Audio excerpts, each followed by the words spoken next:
In English, today we are going to learn part number 43 of, and this is about the tense future indefinite.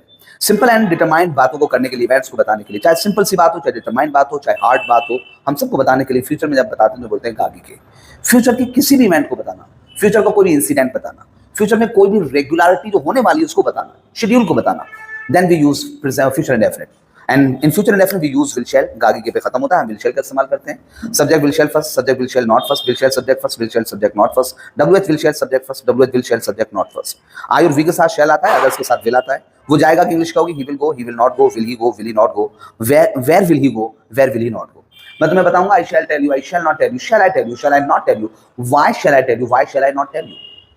तो मुझे inform करोगे, you will inform me, you will not inform me, will you inform me, will you not inform me, why will you inform me, why will you not inform me. If you want to speak in English, you have to practice a lot, you have to make some sentences in Hindi first, and after that you have to translate them into English, and you have to speak again and again. Thank you.